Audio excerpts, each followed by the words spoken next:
Hi, I'm Ken Howard, and I've been a gay men's specialist therapist for over 30 years now. And of course, in that time, I've worked with so many different kinds of guys and backgrounds and ethnicities and nationalities and all that, and lots of different what we call presenting issues, the main reason that somebody comes into therapy or comes into coaching. Sometimes similar ideas, but with differences. But one of those is, of course, abuse survivors, guys who have experienced the trauma of being abused by someone else. It could be physically, it could be emotionally, it could be financially, like in the case of swindles or scams. And then, of course, in the news this week about the selection of the new Pope, the leader of the Catholic Church. And, I've worked with guys who are survivors of abuses related to the Catholic Church. And so when it's in the news and top of the mind, for all the news commentators and all of that, it can bring up a lot of feelings for guys who've had that experience in their lives.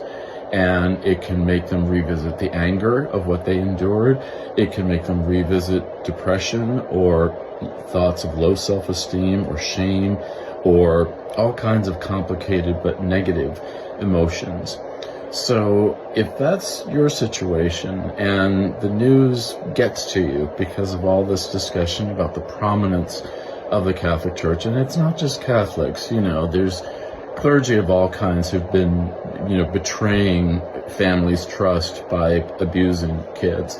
And the statistics show that, abusers are kind of overrepresented in conservative politicians, cops, clergy of all kinds, more rarely, but sometimes some type of youth or scout leader or something. But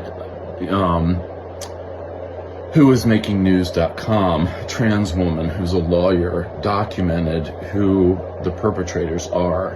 And a lot of times it's people who fall in those categories. And it's a real problem. And I help guys to kind of fight back psychologically and emotionally from what they've endured from these perpetrators.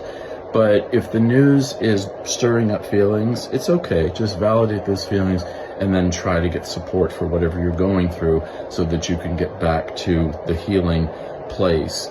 And maybe the new leadership in the churches will help to do something about this long-standing and very serious problem.